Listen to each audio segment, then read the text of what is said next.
Hello friends. Before we start, make sure to like and subscribe to the channel and leave a comment with where you're from and what time you're watching. That way, YouTube will keep showing you stories just like this one.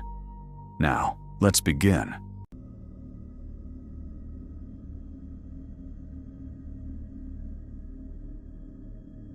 Most people think Montana in October is too cold for backpacking, but that never stopped me from chasing those empty trails when everyone else had packed up for the season.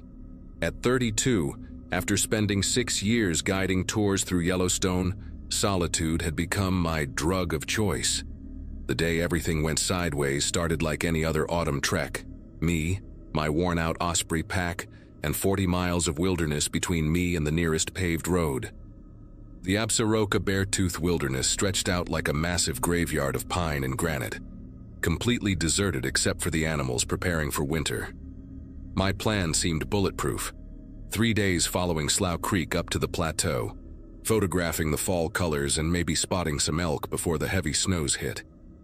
The ranger at the Cook City station had mentioned increased grizzly activity near the berry patches, but honestly, after years of carrying bear spray and never needing it, those warnings had started to feel like background noise. The spot where everything unraveled sat about 11 miles from the trailhead, tucked between two ridges where the creek made this perfect S-curve through a meadow. Setting up camp took longer than usual because the ground had already started to freeze, making it nearly impossible to drive tent stakes deep enough to hold against the wind. By the time my little orange shelter stood ready, darkness had swallowed the valley whole, leaving just the circle of light from my headlamp dancing across the frost-covered grass. Dinner consisted of lukewarm instant ramen eaten straight from the pot, while sitting on a fallen log, watching the stars emerge one by one in that crystal-clear mountain sky. The temperature had already dropped below 20 degrees, and every exhale created these little clouds that hung in the air before dissolving. After hanging my food bag on the bear pole 100 yards from camp, standard procedure that had become muscle memory, exhaustion pulled me into my sleeping bag around 8:30, way earlier than usual, but typical for solo trips when there's nothing to do after dark. The breathing woke me up somewhere around 2 in the morning, this deep rhythmic huffing that made the tent walls vibrate with each exhale. My first thought jumped straight to grizzly, that distinctive sound of a large predator investigating something new in its territory. Through the thin nylon, maybe 3 feet from where my head rested against the stuff sack I used as a pillow, came the unmistakable noise of something massive shifting its weight from paw to paw. The bear spray sat right next to my sleeping bag, exactly where training had taught me to keep it, and my fingers found the safety tab in the darkness while trying to control my own breathing. Every wilderness course I'd ever taken screamed the same advice. Stay quiet, don't move. Let the bear lose interest and wander away.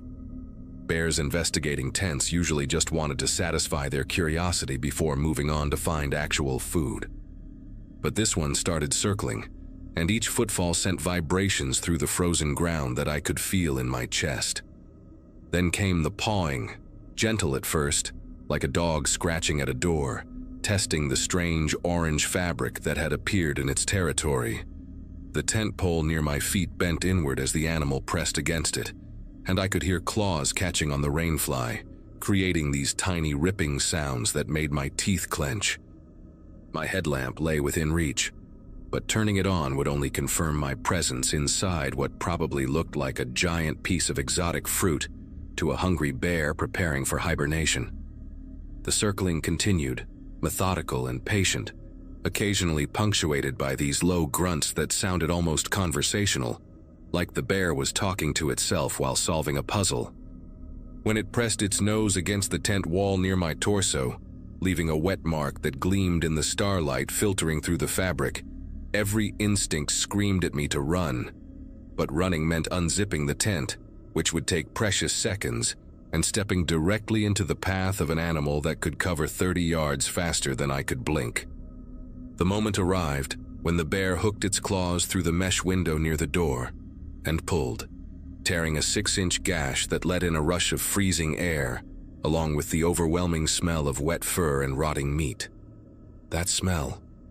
God, nothing prepares you for how a grizzly smells up close. Like a mixture of dog kennel, compost heap, and something ancient and wild that triggers every evolutionary alarm in your brain. My thumb pressed down on the bear spray trigger, but nothing happened. The safety tab had come off fine, but the mechanism had completely frozen in the sub-zero temperature, leaving me holding a useless canister while staring at a massive brown snout pushing through the tear in my tent. Panic finally won over training, and my body moved before my brain could stop it. Rolling sideways, I grabbed my flashlight and dove for the back of the tent, using my shoulder like a battering ram to burst through the fabric opposite from where the bear stood. The cold hit like jumping into ice water, but adrenaline kept my legs pumping as I sprinted blindly into the darkness, with only the bouncing beam of my flashlight showing glimpses of trees and rocks. Behind me came the sound of the tent being demolished, poles snapping, fabric shredding, my entire camp destroyed in seconds. The bear's roar echoed off the canyon walls, not the comical sound you hear in movies, but something primal that seemed to come from the earth itself. My bare feet, no time for boots, found every sharp rock and frozen stick as I crashed through the underbrush, following the creek downstream because water meant a clear path and maybe, just maybe, a way to mask my scent. The flashlight beam caught the reflection of eyes behind me, definitely following, maybe 40 yards back, moving with that deceptive casualness that grizzlies have when they're not really trying yet. Blood from my torn feet left a perfect trail in the snow that had started falling earlier, each footprint filling with red before the next step. The creek led to a narrow ravine where the walls pressed in close enough that I could touch both sides with outstretched arms. Scrambling over ice-covered boulders, I heard the bear's breathing getting closer, no longer casual but purposeful, like it had decided this chase had gone on long enough. My flashlight started flickering, the batteries struggling in the cold, throwing crazy shadows that made every rock look like another predator waiting to strike. About 50 yards into the ravine, I found what looked like salvation. A cluster of massive boulders creating a narrow gap maybe 2 feet wide, too small for a full-grown grizzly, but just wide enough for a desperate human. Wedging myself into that crack meant scraping skin off my shoulders and back, but it put solid granite between me and those claws. The bear arrived seconds later, ramming its shoulder against the opening hard enough to shake dust from the rocks above, its frustration evident in the deep growls that reverberated through my hiding spot. For the next 4 hours, until the first gray light of dawn started creeping across the sky, that bear tried everything to reach me. It dug at the base of the rocks, sending showers of gravel into my face. It climbed on top and reached down with paws the size of dinner plates, claws scraping inches from my head when I pressed myself against the back wall. At one point, it left for maybe 20 minutes, the longest 20 minutes of my life, before returning to resume its siege. The cold had moved beyond painful into a weird numbness where I couldn't feel my feet anymore, and violent shivering made it hard to hold the flashlight steady. Hypothermia whispered seductively about how easy it would be to just close my eyes and sleep, but the occasional swipe of claws kept shocking me back to alertness. Around 5 in the morning, with visibility improving, the bear seemed to lose interest, its sounds growing distant until they faded entirely. Still, I waited another hour before crawling out of that crack, every joint screaming in protest after being locked in the same position for so long. The journey back to what remained of my camp took 3 hours on destroyed feet that had turned purple and black from frostbite. Every step felt like walking on broken glass, leaving bloody prints in the fresh snow that had covered the chaos from the night. The campsite looked like a bomb had gone off. Sleeping bags shredded and scattered across 50 yards, tent poles bent into impossible angles, my backpack torn open with freeze-dried meals and clothing strewn everywhere. The bear had even found my water filter and chewed it into plastic confetti. But my satellite emergency beacon, tucked in a side pocket the bear had missed, still worked. Pressing that SOS button felt like admitting defeat after years of priding myself on wilderness self-sufficiency. But pride means nothing when you're looking at toes that might need amputation. While waiting for rescue, I gathered what remained of my gear, stuffing torn clothing against my feet to stop the bleeding, and discovered something that made my chest tighten. Massive paw prints circling the entire meadow, showing the bear had stalked my camp for hours before I woke up. The helicopter arrived just after noon, the search and rescue team's faces shifting from professional calm to genuine concern when they saw the condition of my feet and the devastation around us. During the flight to the hospital in Billings, the paramedic cleaning my wounds mentioned they'd been tracking an aggressive male grizzly in the area, one that had lost fear of humans after too many encounters with careless campers who didn't secure their food properly. The irony wasn't lost on me. I'd done everything right, followed every protocol, hung my food exactly as trained, and still ended up as another statistic in human-bear encounters. The doctor at the hospital counted 43 separate lacerations on my feet, some deep enough to require stitches, and confirmed 2 toes would need partial amputation from frostbite. Recovery took 2 months of physical therapy and skin grafts, but the mental recovery stretched much longer. Even now, 5 years later, sleeping in a tent triggers nightmares where I wake up gasping, convinced I can hear that distinctive breathing just outside. The investigation that followed revealed details that still make me sick to think about. Rangers found the bear's daybeds less than 200 yards from where I'd camped, meaning it had watched me set up, cook dinner, and crawl into my tent like I was putting myself in a wrapped gift box. The tracks showed it had approached and retreated from my camp at least 4 times before finally committing to the investigation that woke me up. They eventually had to put the bear down 3 weeks later after it charged a group of hunters near Cook City, and the necropsy revealed something disturbing. Its stomach contained human clothing and gear from at least 2 other camps, though no bodies were ever found. The biologist explained that the bear had learned to associate human camps with easy food rewards, probably from years of successfully raiding improperly stored supplies, and had begun seeing tents themselves as food containers to be opened. What saved me, apparently, was pure luck. The ravine I'd stumbled into while running blind was the only geographical feature for miles that could have provided adequate protection from a determined grizzly.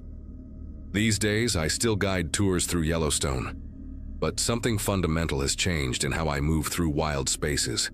Every snapping twig makes me pause. Every shadow holds potential danger, and I carry 2 cans of bear spray plus a backup that I keep at body temperature to prevent freezing. When clients ask about my pronounced limp or why I wear special boots to accommodate my modified feet, I tell them the story, watching their faces shift from excitement about spotting wildlife to understanding the reality of sharing space with apex predators. The wilderness isn't malicious or evil. That bear was just being a bear, following instincts honed over thousands of years. But it's not our friend either. Not some Disney movie where respect and proper food storage guarantee safety. Sometimes you do everything right and still end up bleeding in the snow, wedged between rocks while 700 pounds of muscle and claws tries to drag you out. That's the truth they don't put in the camping guides. Nature doesn't care about your training, your experience, or your bear spray. When you step into those mountains, you're accepting that contract, walking into something beautiful and terrible that might just decide to remind you where you really stand on the food chain.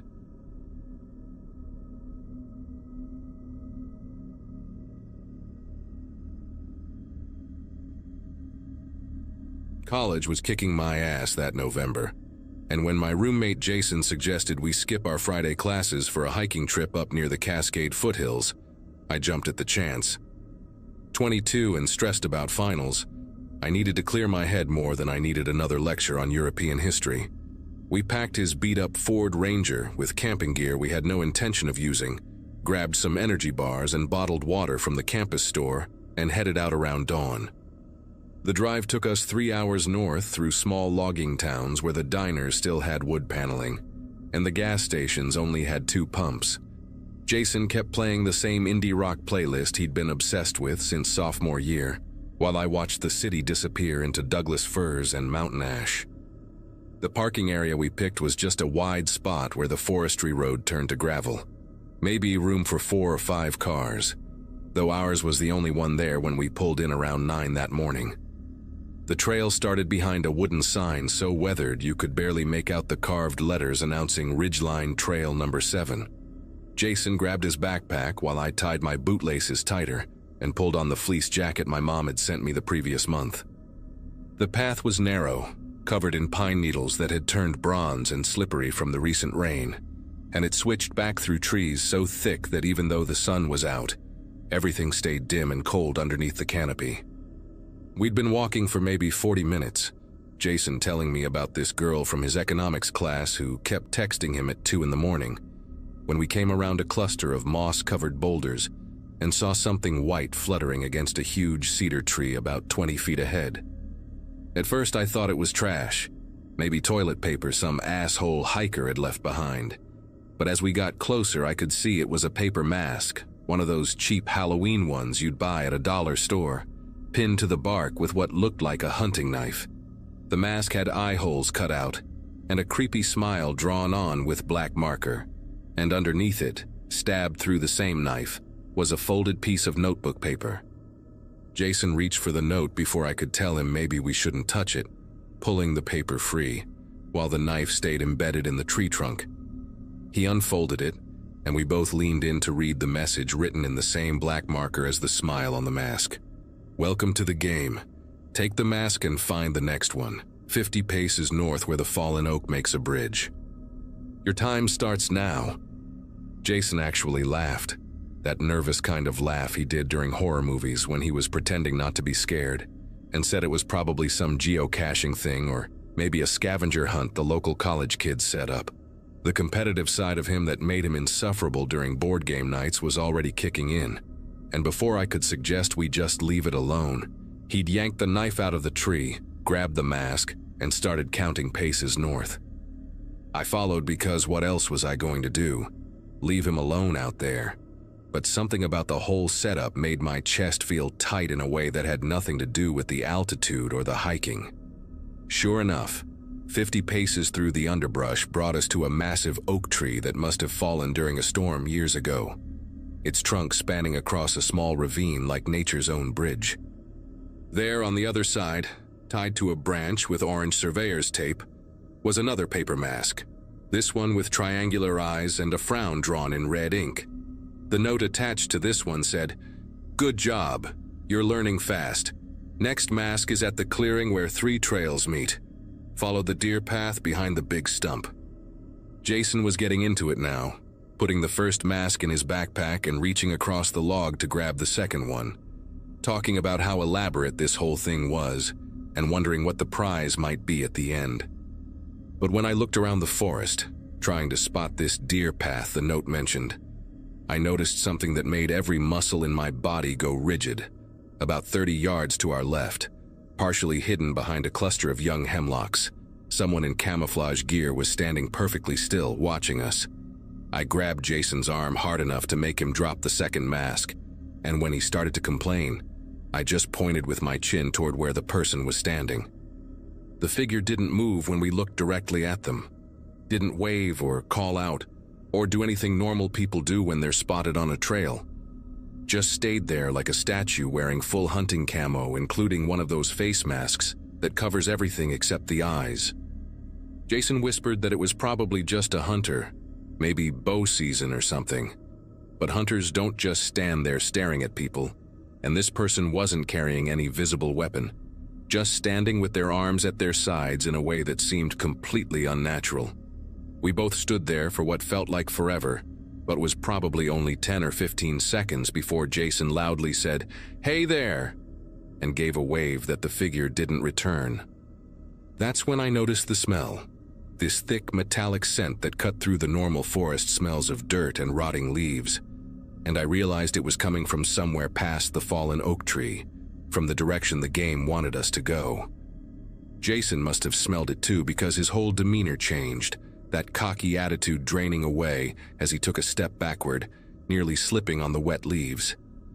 The figure in camo finally moved then, not toward us but parallel to our position, walking through the trees with slow, deliberate steps that somehow didn't make any of the usual sounds you'd expect from someone moving through underbrush. They stopped again maybe 20 yards away, still watching, And that's when we saw the second person, dressed the same way, standing on the opposite side of the trail we'd come from, effectively putting us between them. Jason grabbed my shoulder and hissed that we needed to get back to the truck right now. Forget the stupid game. And we both turned to head back the way we came, trying to walk fast without actually running because some primitive part of your brain tells you that running triggers the chase. But as we passed the cedar tree where we'd found the first mask, we saw a third figure in camouflage, this one standing right on the trail ahead of us, holding something in their gloved hands that looked like another one of those paper masks. We veered off the trail immediately, crashing through salal bushes and devil's club that tore at our clothes and skin, both of us abandoning any pretense of staying calm. Jason dropped his backpack somewhere in those first panicked minutes, and I could hear him gasping these ragged breaths that matched my own as we stumbled over roots and ducked under low-hanging branches. The worst part was the silence behind us. No shouting, no sounds of pursuit, just our own noisy flight through the forest while those figures were probably moving through the trees like smoke, knowing exactly where we were headed. The truck was our only thought: get to the truck, lock the doors, drive until we hit pavement and cell service and people. Normal people who didn't play twisted games in the woods. We burst out of the tree line into the small parking area after what felt like hours, but was probably 20 minutes of pure adrenaline-fueled running. And there was the Ford Ranger sitting exactly where we'd left it, looking like the most beautiful thing I'd ever seen in my life. Jason was fumbling for his keys before we even reached it, his hands trembling so bad he dropped them twice in the gravel.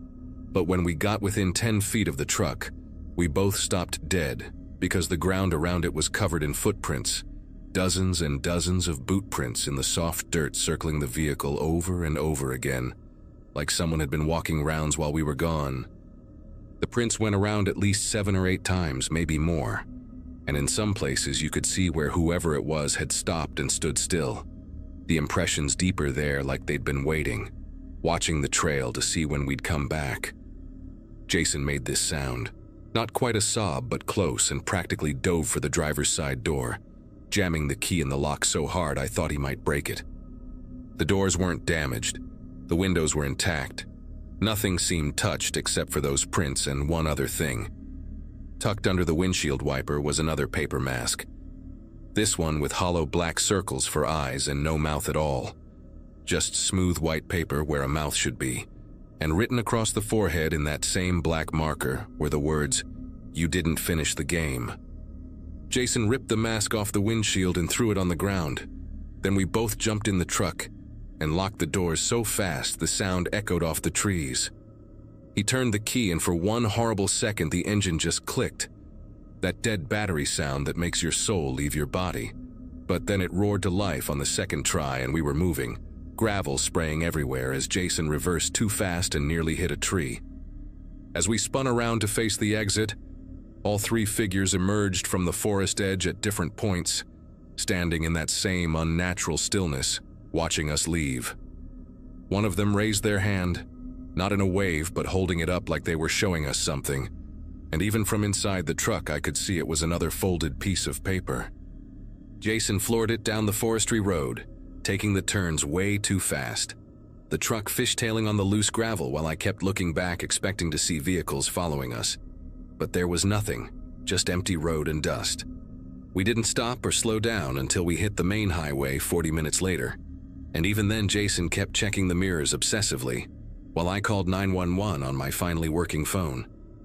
The sheriff's deputy who met us at a gas station in the nearest town looked exactly like every small-town cop you've ever seen. Thick mustache and skeptical expression included. And I could tell within the first minute of our story that he thought we were full of shit. He took notes about the masks and the people in camouflage, said he'd have someone check the trail, but kept asking if we'd been drinking or taking anything, looking at our pupils with his flashlight, even though it was barely afternoon. When Jason demanded they go up there right now, that those people might still be there, the deputy said something about bow season bringing out all kinds of hunters and how city kids often misinterpret normal forest activity. He gave us his card, said to call if anything else happened, and suggested we head home and get some rest. The drive back to campus took forever, neither of us talking much, just listening to the engine and watching every car that got too close. And when we finally made it to our apartment, Jason went straight to his room and didn't come out for the rest of the weekend. The next Thursday, Jason finally told me he'd been doing research online, finding old news articles about hikers going missing in that area over the years, though nothing recent enough to seem connected to what we'd experienced. He showed me this blog post from 3 years earlier, where someone described finding paper masks on trees during a solo hike. But the post ended abruptly, and the account never updated again. We decided to never talk about it with anyone else after our friends started making jokes about us getting spooked by hunters, calling us paranoid whenever we declined invitations to go camping. But here's the thing that still makes me lock my doors twice every night and avoid hiking altogether. About a month after that trip, right before winter break, I was walking to my car in the campus parking garage when I found something tucked under my wiper. It was a piece of notebook paper, folded exactly like the ones in the forest, and written in that same black marker was a single line: "Games don't end just because you stop playing." I moved apartments the next week, changed my phone number, even transferred to a different school the following semester, telling everyone it was for a better program. That was 4 years ago, and I live in a different state now. Work in an office where the biggest threat is paper cuts and bad coffee. But sometimes I still get this feeling like someone's been in my apartment while I was at work. Nothing stolen or moved. Just this sense that someone stood in my space, breathing my air, waiting. Jason and I don't talk anymore. He dropped out that spring. Last I heard, he was living with his parents and working construction. But about 6 months ago, I got an email from an address I didn't recognize with no subject line and just an attachment. When I opened it against my better judgment, it was a photo of a tree with a paper mask pinned to it, those same hollow eyes and missing mouth, and in the background, blurry but unmistakable, was the apartment building I'd just moved into 3 weeks earlier.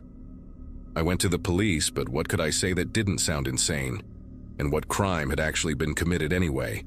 So now I just live with it, changing locks that probably don't matter, avoiding forests I used to love, and wondering if one day I'll come home to find footprints circling my car again. Or worse, finally meet whoever's been playing this game for so much longer than just that one November morning.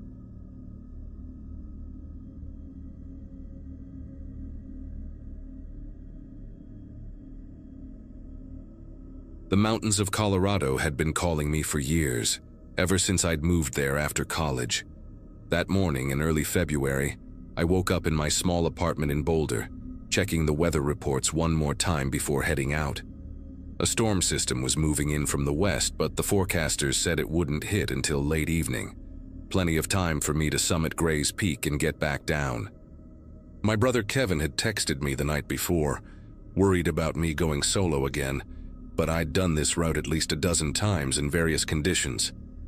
The trick with winter mountaineering isn't just knowing the mountain, it's respecting it enough to turn back when things go south. What I didn't know that morning, sipping my black coffee and checking my gear one final time, was that the weather models had gotten it wrong by about 6 hours. My 29th birthday had been just last week, and Kevin kept joking I should start acting more responsible. But the mountains were where I felt most alive. I reached the trailhead around 7 in the morning, the parking area completely empty except for my pickup truck. The temperature gauge on my dashboard read -12 degrees Fahrenheit, but with my layers, merino wool base, insulated middle, and my trusted red shell jacket, I felt prepared. My pack contained all the essentials: extra batteries for my GPS, energy bars, 2 liters of water in insulated bottles, emergency bivvy, headlamp, and my avalanche beacon. I'd even thrown in chemical hand warmers as backup. The first 2 miles went smoothly, my crampons biting into the packed snow as I followed the summer trail route. The sky above showed that deceptive winter blue that makes you think everything's going to be fine, but I noticed the wind picking up earlier than expected, sending small snow devils spinning across the exposed sections of trail. Around 9:30, I reached the tree line where the real climb begins. The temperature had dropped even further, and ice crystals formed on my beard every time I exhaled. My GPS showed I was making good time, about 3 miles in with another 4 to the summit. The device had been acting sluggish in the cold, taking longer to refresh my position, but I didn't think much of it. I'd memorized this route anyway, knew every switchback and false summit. The ridge ahead looked pristine, untouched snow gleaming like crushed diamonds in the morning sun. I stopped to eat an energy bar and drink some water, making sure to keep the bottles inside my jacket between sips so they wouldn't freeze.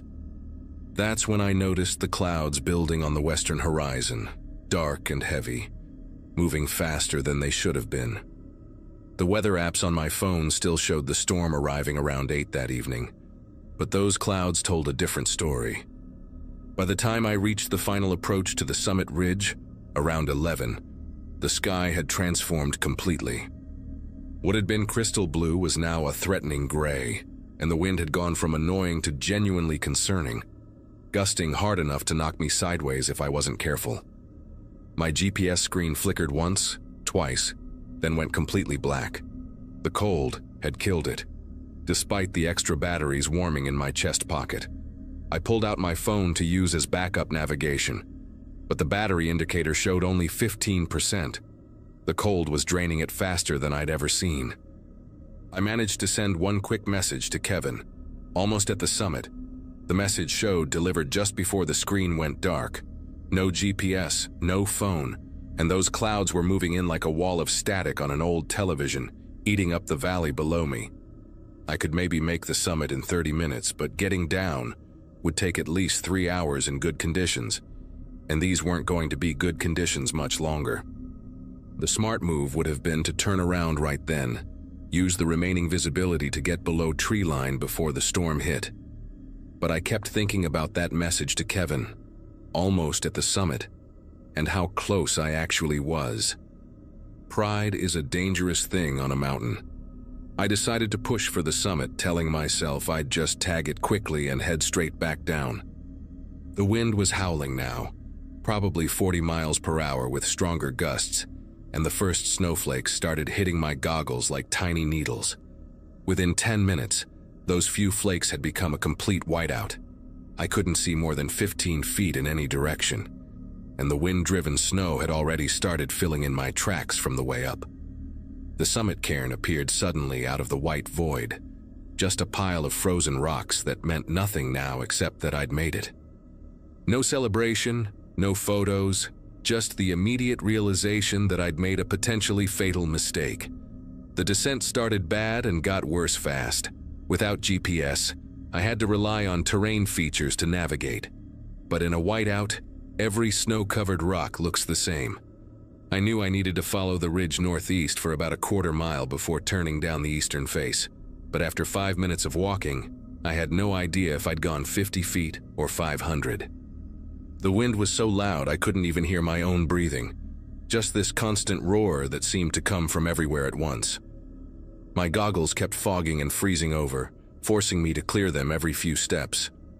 That's when I noticed my fingers weren't working quite right, the early stages of frostbite setting in despite my insulated gloves. I'd been out in the cold too long, moving too slowly, and my body was starting to shut down the extremities to preserve core heat. Every mountaineer knows that once frostbite starts, you're on borrowed time. I made the decision to stop moving and dig in. The alternative was wandering blind off a cliff or into an avalanche zone. Using my ice axe and what strength I had left, I carved out a small depression in the lee side of what felt like a large boulder, though I couldn't actually see it properly through the storm.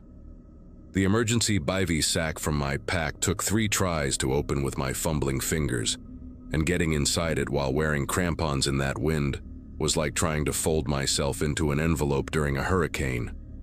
Once inside, I pulled out the chemical hand warmers I'd packed, cracking them and shoving them into my gloves and boots. The relief was immediate, but I knew it was temporary. These would only last a few hours. My watch showed it was just past noon. If the storm followed the original forecast and cleared by evening, I might have a chance. If it lasted through the night, the math became much simpler and much worse. The survival statistics for overnight exposure at 14,000 feet in a blizzard aren't something you want to think about when you're living them. Inside the bivy sack, with the wind screaming just inches from my face, I had time to really consider my situation. Search and rescue wouldn't even start looking until tomorrow at the earliest. Kevin would assume I was hunkered down somewhere safe for the night when I didn't check in. The mountain rescue teams don't deploy in conditions like these anyway. It would just add more casualties. My choices had narrowed to two equally terrible options: stay put and hope I could survive 18 to 20 hours in sub-zero temperatures with minimal shelter, or try to descend blind through terrain that killed experienced climbers even in good weather. The eastern face had several cliff bands that required careful route finding and perfect visibility. One wrong turn and I'd walk straight off a 100-foot drop. But staying put meant fighting hypothermia all night, with just a thin bivy sack between me and the kind of cold that stops hearts. I could already feel it creeping in. That drowsy warmth that isn't warmth at all, but your body lying to you as it shuts down. Then I remembered something from an avalanche course I'd taken years ago, the instructor talking about terrain navigation in whiteouts. He'd mentioned following fall lines, how water and gravity never lie about which way is down. If I could find the natural drainage of the slope and follow it carefully, testing each step with my ice axe, I might be able to descend without walking off a cliff. It was still insanely risky, but it gave me something better than blind wandering. I forced myself out of the bivy sack, the wind immediately trying to rip it from my numb hands as I stuffed it back in my pack. The hand warmers had helped enough that I could grip my ice axe properly, though I couldn't feel my toes anymore. I started probing the snow ahead of me, feeling for the subtle dip that would indicate the natural fall line of the slope. Each step became a ritual: probe with the axe, test the snow stability, shift my weight forward, repeat. Time lost all meaning in that white void. I could have been moving for 20 minutes or 2 hours. The first cliff band announced itself when my ice axe suddenly found nothing but air. I'd been shuffling forward in my careful rhythm when the axe just dropped, nearly pulling me forward with it. I jerked back, heart hammering, and sat down hard in the snow. In clear weather, I knew there was a way around this cliff to the north, maybe 200 yards along the ridge. But 200 yards in a whiteout might as well be 200 miles. I started traversing left, keeping the drop on my right, using it as my only reference point in the featureless white. That's when I heard it, or thought I heard it through the wind. A sound like thunder, but wrong somehow, coming from above me. My brain took a second to process what that sound meant at 14,000 feet in a blizzard. Avalanche. Somewhere upslope, tons of snow had cut loose and were heading down. In a whiteout, I couldn't see where it was coming from or which way to run. Training kicked in before conscious thought. I drove my ice axe deep into the snow and wrapped the leash around my wrist, then dropped flat and dug my crampons in, making myself as small and anchored as possible. The rumbling grew louder, the ground vibrating beneath me, and then the air pressure changed, that distinctive whoosh of displaced air that comes right before impact. The avalanche hit me from the left side, not the massive wall of snow I'd feared, but the edge of the slide, powder blast and chunks of ice that slammed into me like a frozen waterfall. For maybe 10 seconds I couldn't breathe, couldn't see, couldn't do anything but hold on to that axe while the mountain tried to tear me loose. When it passed, I was buried up to my waist, but still anchored, still alive. My pack had been partially torn off, hanging by one strap, and my goggles were completely gone. The avalanche had actually done me one favor. It had scoured away the loose snow on the slope, revealing older, harder-packed snow beneath that showed the actual shape of the terrain.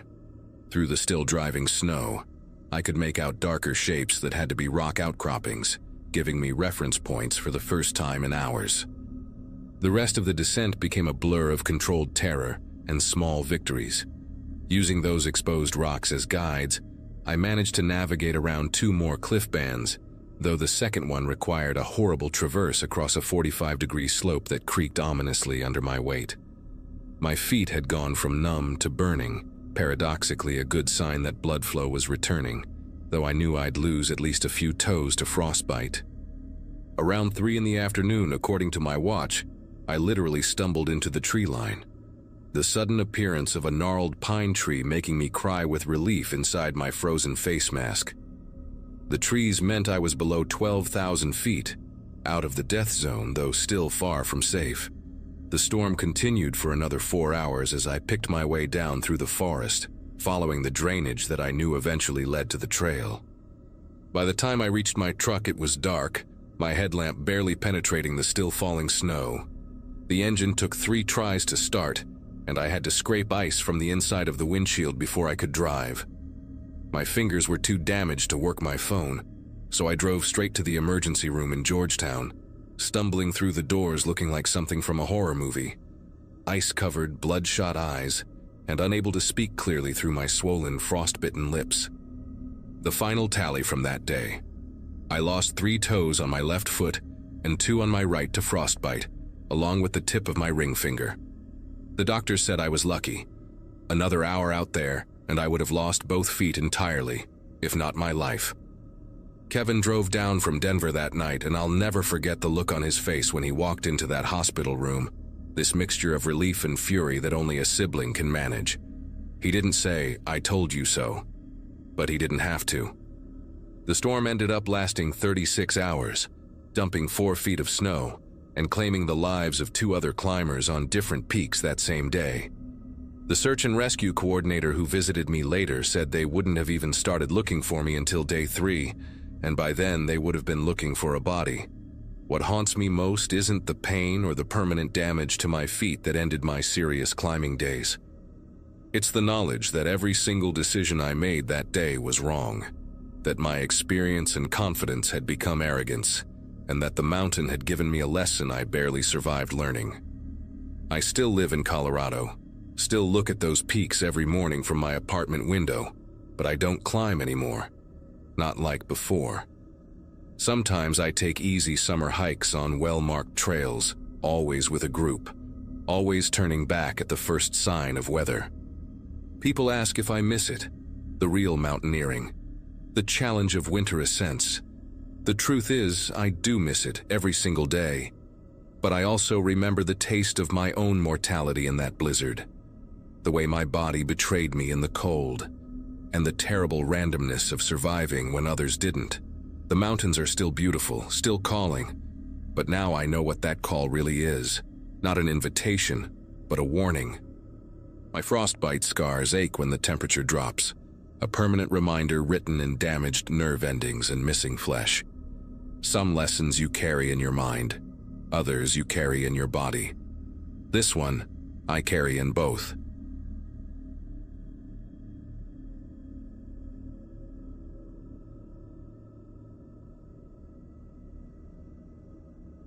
Every parent thinks they're prepared for the worst until it actually happens, and that Saturday in early June changed everything about how I see the wilderness.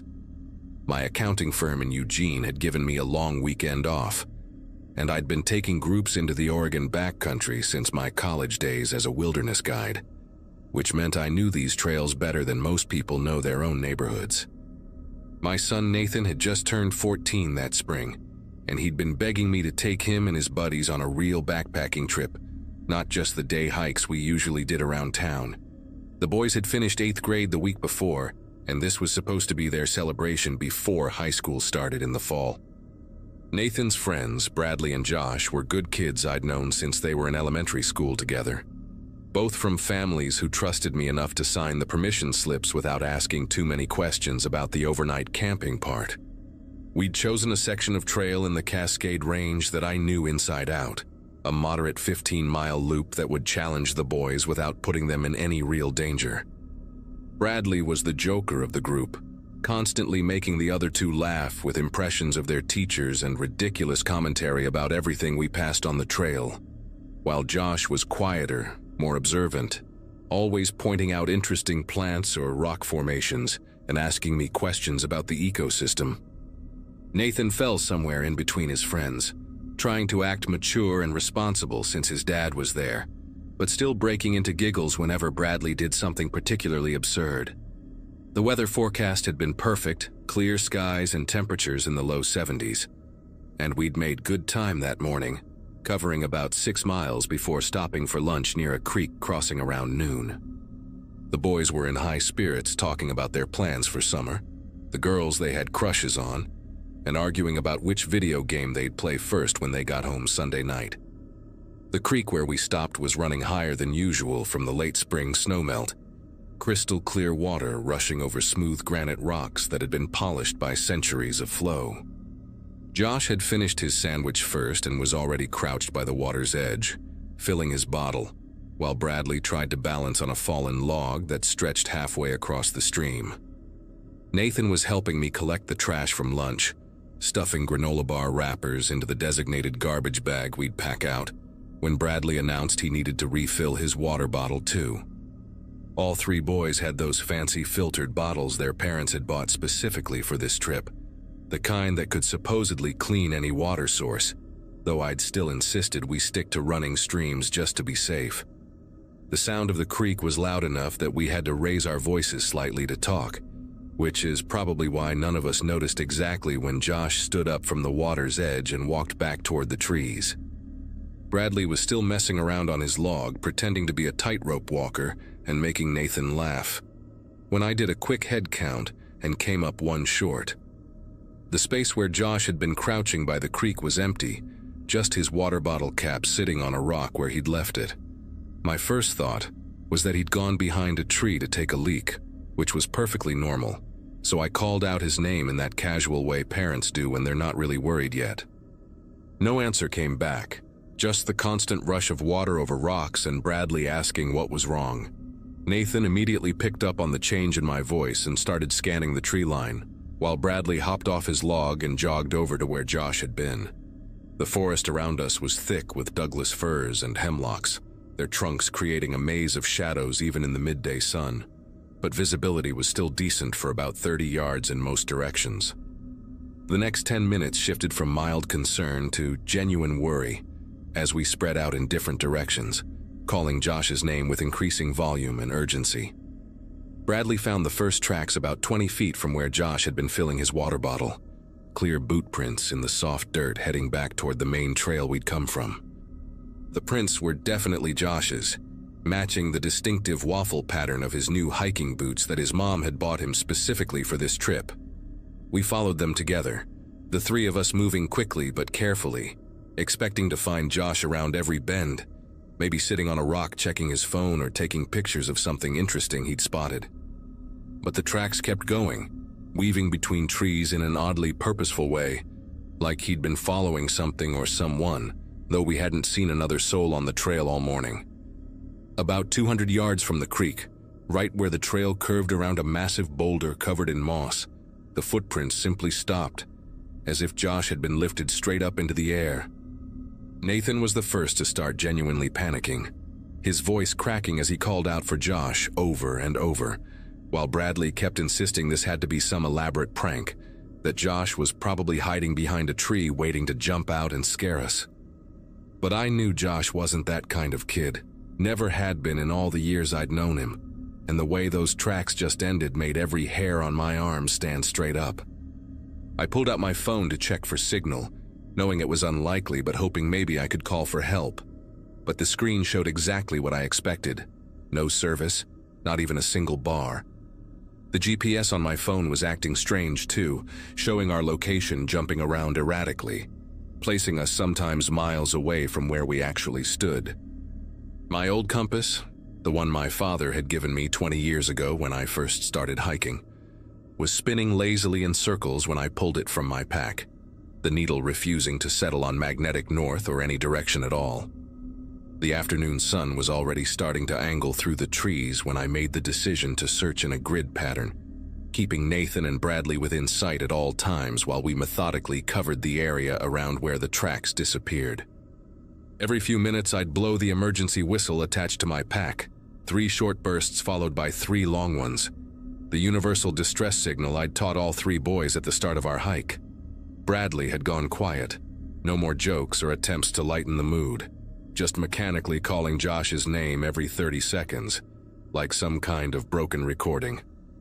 Nathan stayed close to me, close enough that I could hear his breathing getting more ragged with each passing minute, and I kept putting my hand on his shoulder to reassure him, even though I felt anything but reassured myself.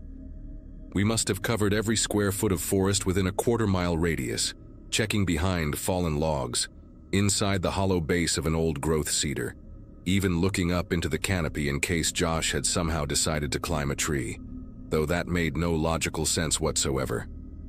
Around 4 in the afternoon, just as I was preparing to make the difficult decision to hike back to the trailhead and get professional help, we heard it. 3 short whistles followed by 3 long ones, exactly the pattern I'd demonstrated that morning, coming from somewhere deeper in the forest.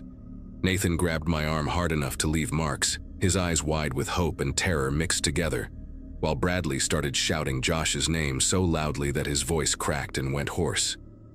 The whistles came again, maybe 300 yards away, though the acoustic properties of the forest made it impossible to pinpoint the exact direction. We crashed through the underbrush toward the sound, no longer worried about staying on the trail or keeping quiet.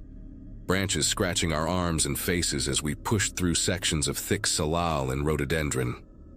But every time we thought we were getting closer, the whistles would come from a different direction, sometimes behind us, sometimes to our left or right, always maintaining that same perfect pattern I'd taught them.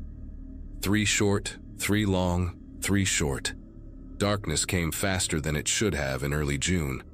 Or maybe it just felt that way because we were deep under the canopy, chasing those whistles like they were pulling us on invisible strings. I finally had to make the call to stop pursuing the sounds and focus on our own safety, even though it felt like abandoning Josh, like giving up on him when he might be just beyond the next cluster of trees. Nathan was stumbling with exhaustion, and Bradley had gone completely silent except for occasional whimpers he probably didn't even realize he was making. I set up our emergency shelter in a small clearing, just a basic tarp configuration that would keep the dew off us, though none of us had any intention of actually sleeping. The temperature dropped faster than the forecast had predicted, going from comfortable to requiring our fleece jackets in less than an hour, and I distributed the extra food I'd packed, though nobody had any appetite. Throughout it all, those whistles continued, sometimes distant like they were miles away, other times so close it seemed like Josh should be standing right next to us. But we never saw anything, not even a shadow moving between the trees. The longest night of my life was measured in those whistles, which came exactly every 17 minutes according to my watch, never varying by more than a few seconds. Always that same mechanical precision that made my chest tight with dread. Bradley finally broke around midnight, sobbing into his hands about how Josh's parents were going to hate him forever, how this was all his fault for suggesting this stupid trip in the first place, while Nathan sat pressed against my side, trembling but trying to be brave in that heartbreaking way kids do, when they're terrified but don't want to show it. I kept the flashlight beam sweeping back and forth across the clearing, telling myself I was looking for Josh, but really just needing to see that nothing was approaching us from the darkness.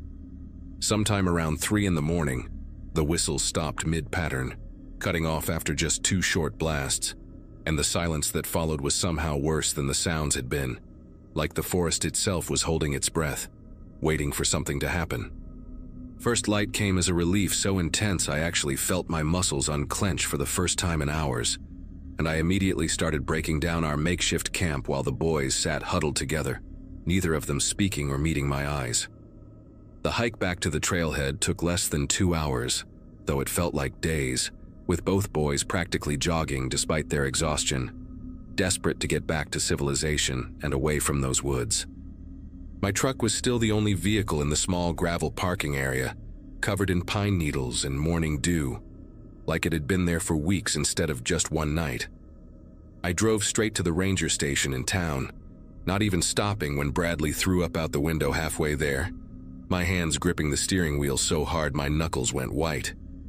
The Rangers mobilized faster than I expected, calling in a search and rescue team from the county, dogs, even a helicopter that would arrive within the hour, and they separated us for individual statements while one ranger stayed with the boys and gave them hot chocolate and blankets even though it wasn't cold anymore.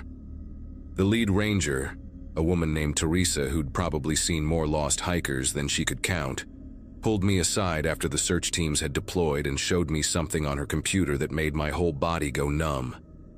The trail register data showed no other hiking permits had been issued for that section of forest in the past 4 days, and the motion-activated wildlife cameras they had stationed along the main trail confirmed it.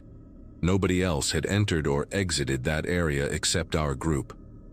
They found Josh 8 hours later, sitting calmly on a log about 50 feet from where we'd eaten lunch, his water bottle full, his clothes clean, with no memory of anything past kneeling by the creek to fill up his bottle.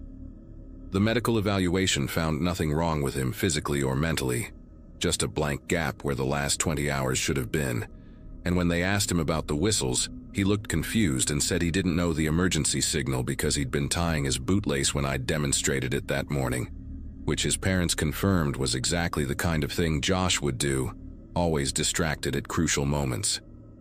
The investigation went on for another 2 weeks, with rangers and even some federal forestry officials combing through every inch of that trail, but they never found any explanation for what happened that day. Josh's parents were just grateful to have him back safe, though they politely declined when I offered to pay for therapy sessions, saying they'd handle it as a family, and I understood the unspoken message that they blamed me, even if they were too kind to say it out loud. Bradley and Nathan never talked about that night, not to each other, not to their parents, not even to me, though Nathan started sleeping with his light on and quit the wilderness club at school the following fall. The official report listed it as a case of temporary disorientation, possibly caused by dehydration or mild heat exhaustion, completely ignoring the 20 hours Josh was missing, the malfunctioning compass and GPS, and those perfectly timed whistles that none of us could explain. I sold all my camping gear at a yard sale that July, told people I was just too busy with work to keep up with hiking. But the truth is, I can't even drive past a forest without remembering those sounds echoing through the trees, always exactly 17 minutes apart, always in that pattern Josh swore he never learned. 6 months later, I ran into Josh's mother at the grocery store, and she pulled me aside near the frozen food section, her voice barely above a whisper as she told me something that made my knees nearly buckle right there next to the ice cream freezers.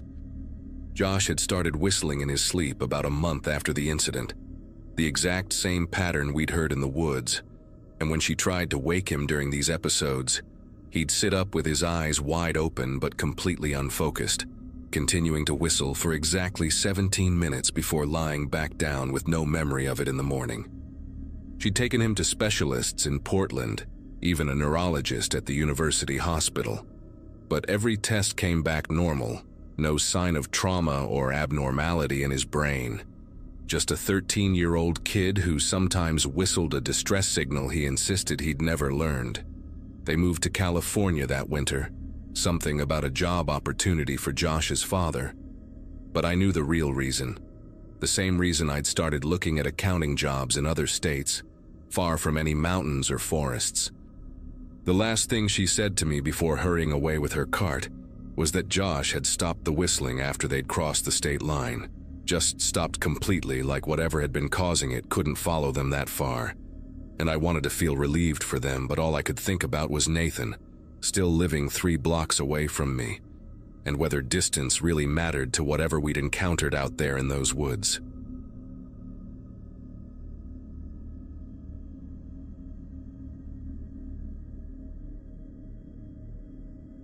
Six months ago, my husband Christopher and I decided to explore some back roads in northern Michigan during what should have been a simple weekend camping trip. At 32, I worked remotely doing medical transcription, and Chris taught high school chemistry, so we often took advantage of long weekends to disconnect from everything and just drive through the forests. We'd been married for 4 years by then, and these little adventures were our way of keeping things interesting, discovering hidden waterfalls or abandoned mining towns that weren't in any guidebook. That particular Saturday in early April started like any other exploration day. Coffee in thermoses, trail mix in the console, and Chris's ancient Jeep Cherokee loaded with camping gear, just in case we decided to stay somewhere overnight. The morning had been foggy, but by noon the sun was breaking through the trees, creating those beautiful light shafts that photographers always chase, and we were both in great moods, singing along to the classic rock station until the signal faded into static. About 3 hours into our drive, somewhere between Grayling and Roscommon, we turned onto a Forest Service road that looked promising. You know how some roads just call to you, especially when they curve away into dense pine forests, where the canopy gets so thick it blocks out the sky.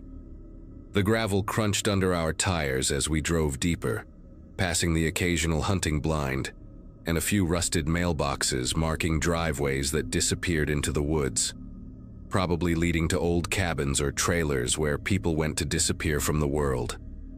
Chris kept checking his phone for GPS signal, but we'd lost all bars about 20 minutes earlier, which honestly made it more exciting because we had no idea where this road would lead us, just following its twists and turns through increasingly wild terrain. Then we saw the sign, bright yellow with black lettering, impossible to miss even though someone had shot it up with buckshot at some point, leaving little holes that let sunlight through like stars. Trail closed. Authorized personnel only. Violators will be prosecuted.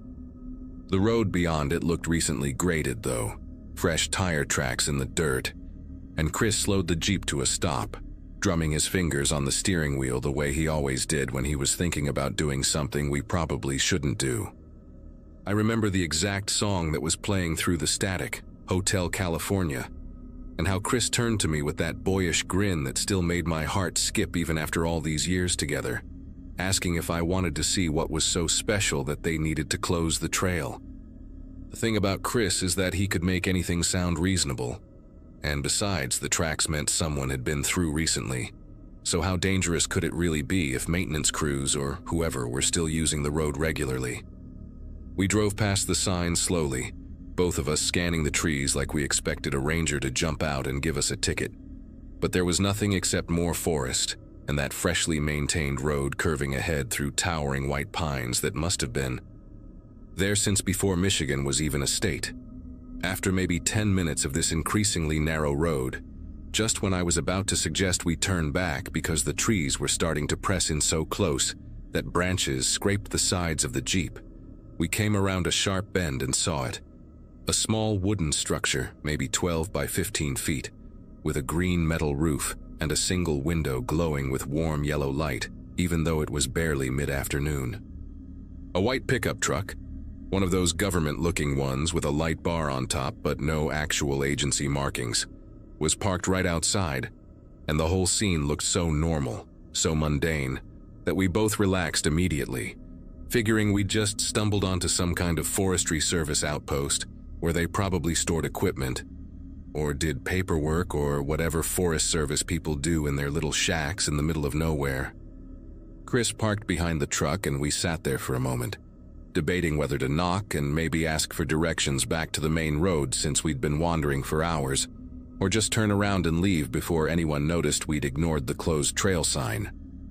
But curiosity won, the way it always did with us, and Chris said we should at least say hello, maybe apologize for being on the closed road and see if they had a map or something, because the person who owned that truck was probably inside doing paperwork or eating lunch or whatever.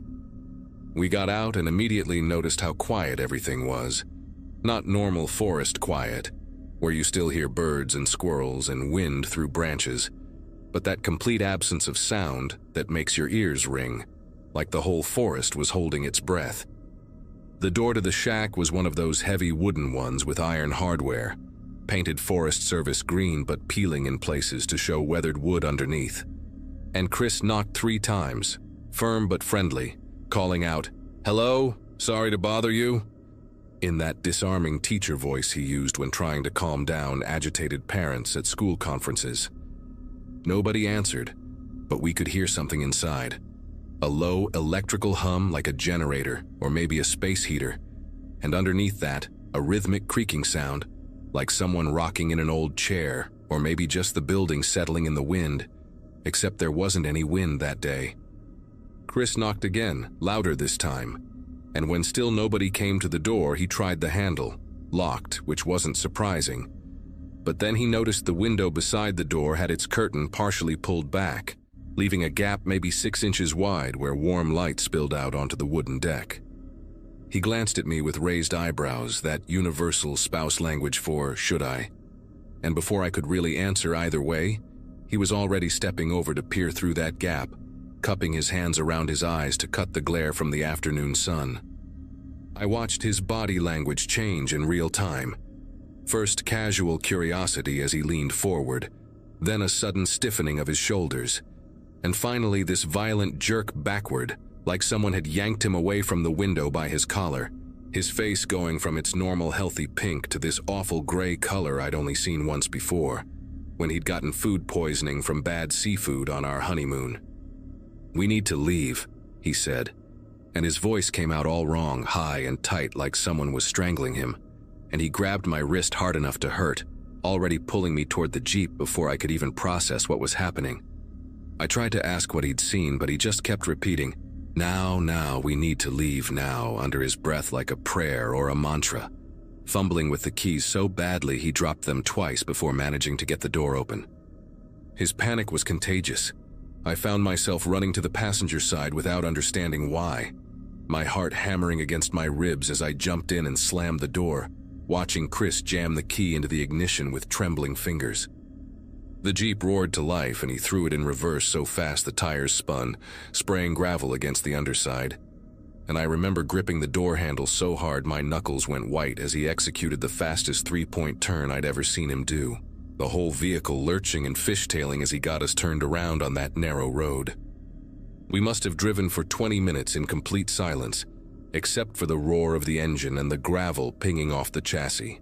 Chris taking those forest curves way too fast, branches slapping against the windshield and leaving streaks of pine sap, his jaw clenched so tight I could see the muscles jumping under his skin. When we finally burst past that shot-up closure sign and onto the main forest road, he pulled over immediately, killed the engine and just sat there breathing like he'd run a marathon, his white-knuckled hands still gripping the steering wheel even though we'd stopped moving.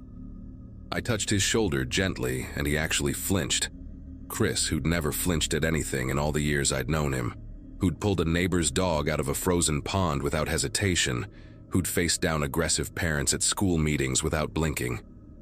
"Chris, honey, what did you see in there?" I asked, keeping my voice soft and calm even though every cell in my body was screaming with the need to know what could have possibly triggered this kind of reaction in my steady, unshakable husband. He turned to look at me then, and I'll never forget the expression on his face. Not just fear, but this deep, visceral revulsion mixed with something else. Something I couldn't quite identify until much later when I realized it was shame. Like he'd seen something so horrible that just witnessing it had somehow contaminated him. "There were restraints," he finally whispered, and the word came out broken, like it hurt him physically to say it.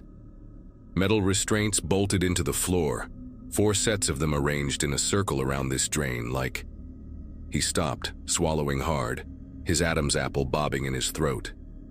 "And the walls. There was blood on the walls, not old and brown but fresh, still wet in some places. And these tools hanging on pegboard, medical looking but wrong somehow, modified. And there was a camera on a tripod pointed at the restraints, one of those expensive digital ones with the red recording light still blinking." His words came faster and faster, like he needed to get them out before he lost the courage, before his mind could fully process what he was saying. "And in the corner, there were trash bags, black contractor bags, at least 6 of them tied off and stacked, and one was leaking something dark onto the floor, and the smell coming through the window crack. God, like copper pennies and raw meat and something chemical, like bleach but sweeter. The worst part wasn't even what he described. It was what happened next, when we heard an engine in the distance growing louder, coming from deeper in the forest along the same closed trail we'd just fled from. Chris went rigid beside me, his breath catching in his throat, and without a word he started the Jeep again, pulling back onto the road with deliberate, controlled movements, nothing like the panicked flight from before, trying to look like 2 normal people on a normal drive who definitely hadn't just been somewhere they shouldn't have been. We passed a dark blue van about 2 miles down the road, heading in the opposite direction toward that shack, and I caught a glimpse of the driver, a completely ordinary-looking middle-aged man with glasses and a baseball cap, the kind of person you'd see at any grocery store or gas station and never think twice about.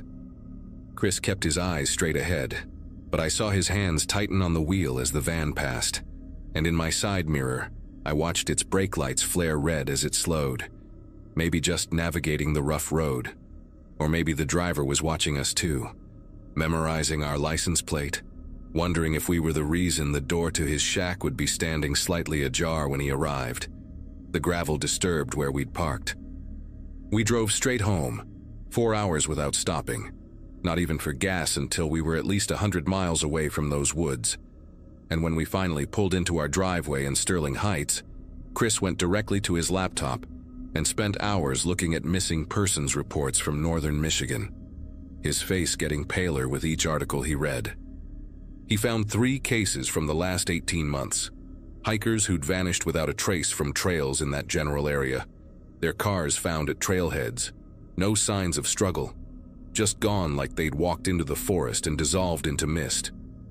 But what really destroyed him, what made him close the laptop and walk to the bathroom where I heard him throwing up, was finding a news article from 2 weeks before our trip about a family of 4 whose RV had been found abandoned on a Forest Service road, their golden retriever still locked inside, barking himself hoarse, all their belongings untouched including wallets and phones. But the family simply vanished. The article included a photo of them at Christmas, parents in their 30s like us, 2 kids grinning with missing teeth, the kind of normal, happy family you'd see at any school pickup line or weekend soccer game. And Chris just kept staring at their faces until I gently closed the laptop and led him to bed.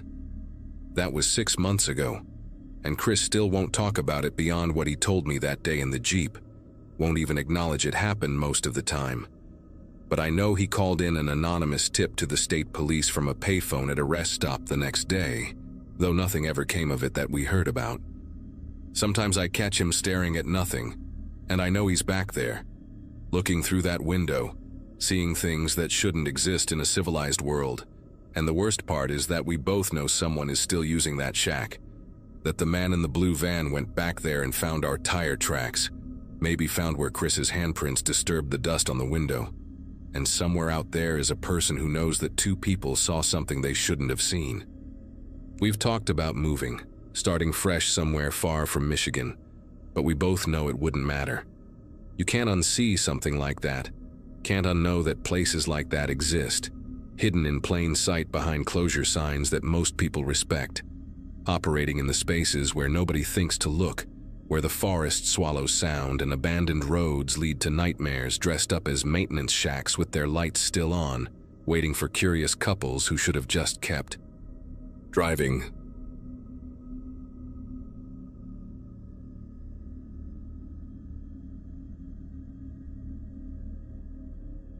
It happened during a school field trip to a state park somewhere up north. I remember it was early spring because the air was still crisp at night, and the trees hadn't fully grown their leaves yet. Our class had set up camp near a quiet lake, the kind that reflects the moon like a sheet of glass when everything else goes silent.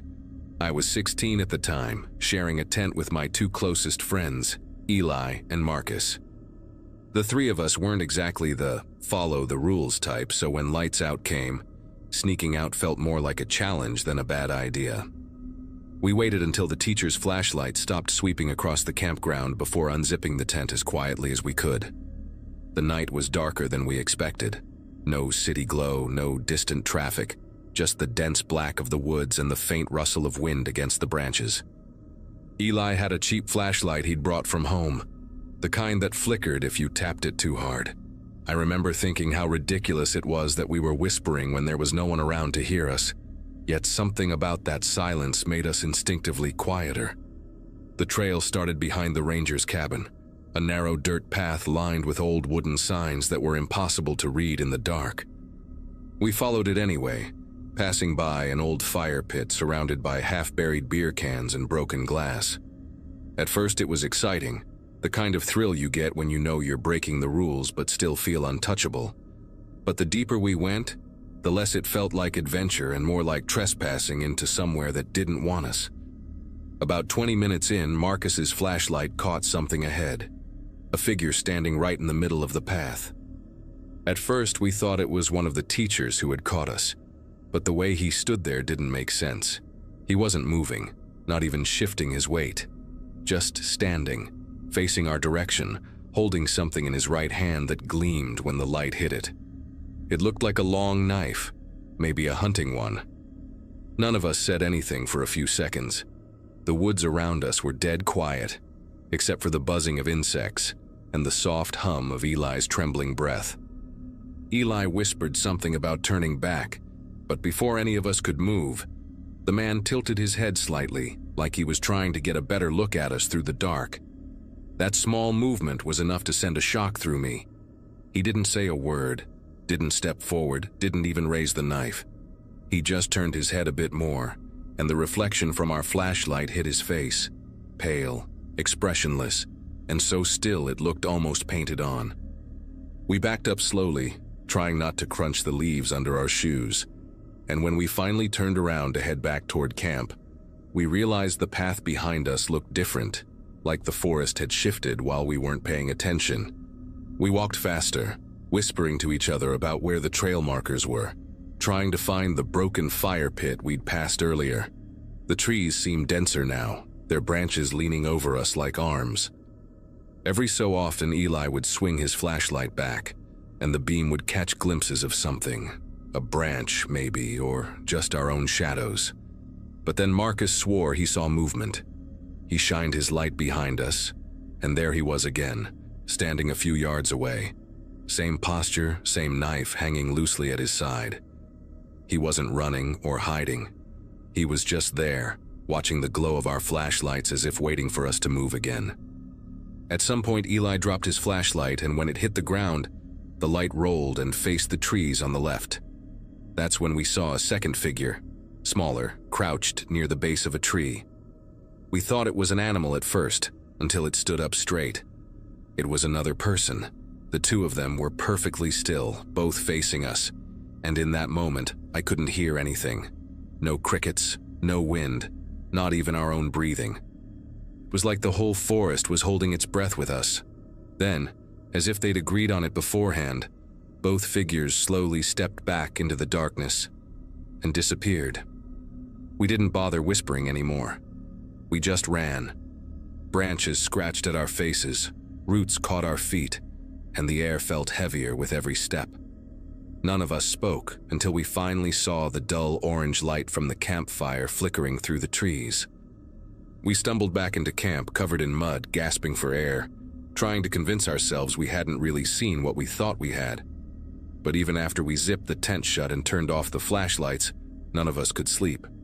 Every time the wind brushed against the tent or something cracked outside, I felt like they were standing there again, just waiting for our light to move.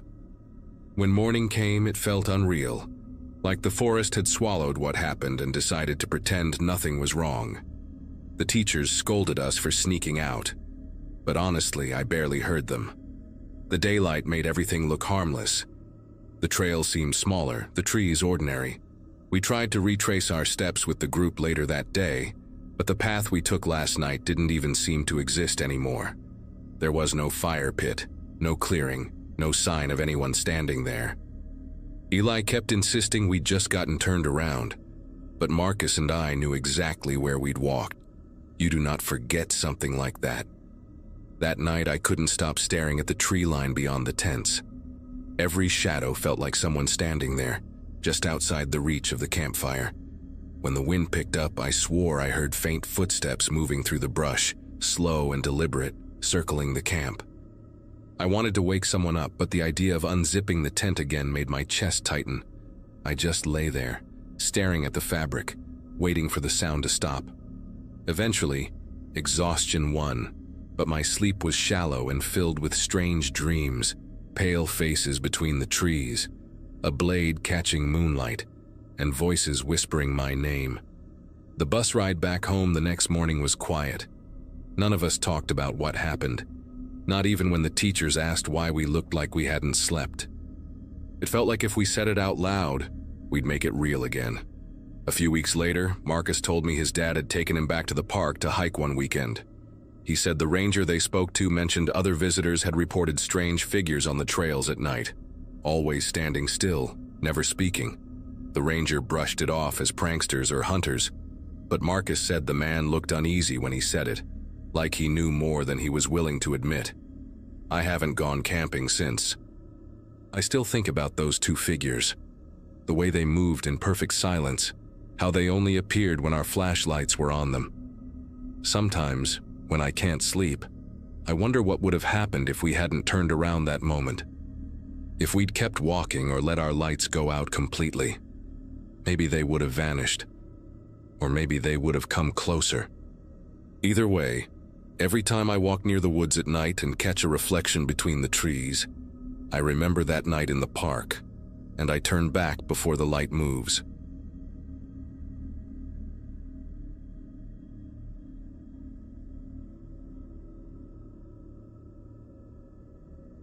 I live in a small town not far from the national forest, and hiking has always been something that keeps me sane.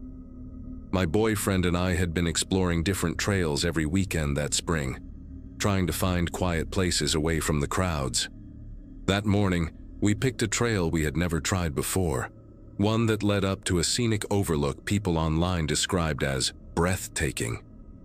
The drive there was peaceful, miles of green hills, scattered cabins, and a sky that looked heavy with rain but never broke. We parked near a narrow dirt road with a weathered sign barely standing upright, the paint almost gone. It felt like one of those places where nature had started to reclaim what humans had built. The first part of the hike was calm. The air smelled of wet pine, and the sound of a stream followed us for a good while before fading into silence. My boyfriend Aaron walked a few steps ahead, occasionally turning to smile at me as if to say, "See, this was worth it." We talked about getting sandwiches afterward, about maybe bringing friends next time. The quiet there was different, dense but not threatening, almost too still. I remember thinking how rare it felt to be somewhere that untouched, where the only sound was the rhythm of our boots against the dirt. About an hour in, we saw a truck parked slightly off the trail near a clearing. It looked out of place. Older, maybe from the 90s, covered in dried mud. A man stepped out wearing a tan uniform. At first glance, it seemed like a park ranger's outfit, but the color was faded, and the badge on his chest had deep scratches across it, like someone had tried to scrape the emblem off. He waved at us, not with a friendly gesture, but more like he was signaling us to stop. "You two shouldn't go any further," he said, his tone clipped and sharp. "There's been bear activity past the ridge." Aaron thanked him, but I noticed a few things that didn't sit right. The truck had no license plates, not even temporary tags. There were dents along the side as if something had struck it. And the man, he wasn't carrying a radio or any equipment, just a small black backpack slung over one shoulder. His expression was unreadable, but his eyes lingered too long, flicking between the two of us like he was sizing us up. He told us again, more firmly this time, that we needed to turn back immediately. When Aaron asked if the trail was officially closed, the man didn't answer. He just repeated the warning, louder, as if we were children ignoring him. Aaron wanted to keep walking, but something about that man's tone got under my skin. It was not just the words. There was no trace of concern in how he said them. It sounded rehearsed, almost forced, like he was repeating a script. I asked which direction we should take to get back safely, but he only pointed toward the trailhead we had come from. His hand trembled slightly when he did, even though his face stayed completely still. The silence that followed made me feel like we were intruding on something private. Finally, Aaron muttered a quick thanks and turned to leave, and I followed, glancing back once. The man hadn't moved. He stood beside his truck, watching us, his head tilted just a bit too far to one side. We walked in silence for a while after that. The forest felt different now, still the same trees and wind, but heavier somehow, like the air itself had thickened. Every sound made me flinch, branches snapping, birds calling, the crunch of gravel under our boots. After 10 or 15 minutes, Aaron laughed softly and said, Maybe the guy was just being overcautious, but he didn't sound convinced. He kept checking behind us, pretending he was just admiring the view. At one point he stopped and said he thought he heard an engine in the distance, but when we listened, there was nothing, just the faint rustle of leaves. When we reached the car, I turned around expecting to see the clearing where the truck had been, but there was nothing there. No tire marks, no broken branches, not even a patch of flattened grass. The spot looked untouched, like no vehicle had ever been parked there. We sat in the car for a moment, trying to laugh it off. Still, Aaron locked the doors before turning the key. The drive down the dirt road felt longer than before. I remember glancing out the window, half expecting to see that same truck behind us. We didn't speak again until we were back on the main road, where the cell signal finally returned. Later that afternoon, we stopped by the ranger station near the park entrance to report what had happened. The woman at the front desk looked confused when I described the man's uniform. She checked a clipboard and then made a call to someone in the back. A few minutes later, another ranger came out, an older man with a serious face, and asked us to repeat everything. When Aaron mentioned the missing license plates, the man's expression changed. He said there were no rangers assigned to that area today, and that part of the trail had been closed last week because a hiker had gone missing near the overlook. The ranger asked us to wait while he made another call. He stepped outside for a moment, and through the window I saw him pacing near a row of vehicles. When he came back, his tone had shifted. He said they had already sent someone to check that trail earlier that morning, another ranger who had found nothing unusual. Then he hesitated before adding that several visitors had mentioned hearing a truck engine in the woods the past few days, though none of them saw the driver. "If you remember anything else," he told us, "please call." He wrote his number on a yellow sticky note and slid it across the counter. I still have it in a drawer somewhere. That night, I could not stop replaying the moment when the man pointed toward the trailhead, the way his hand trembled, the blank look in his eyes.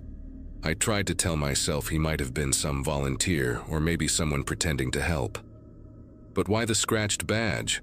Why the missing plates? Aaron said it was better not to think about it, that we were safe, and that was what mattered. Still, I left the light on in the living room that night, half expecting to hear a car idling outside. A few days later, Aaron went back online to read about the missing hiker, a young man in his 20s, last seen heading up the same overlook trail. He never made it back to his car. The article said the only thing search teams found was a torn piece of uniform fabric near a dry creek bed. Not park issue, but close enough to confuse someone from a distance. That detail stayed with me. I stopped hiking for a while after that. Even the idea of walking in the woods made my chest tighten. It has been years since that day, but every time I see a ranger truck on the side of a road, I catch myself slowing down to check the plates. Part of me wants to believe we met someone who meant no harm, maybe just a person who lost his mind out there. But there is another part, quieter and more persistent, that wonders if the man we met was the reason that hiker disappeared, and if turning back when we did was the only thing that kept us from joining him.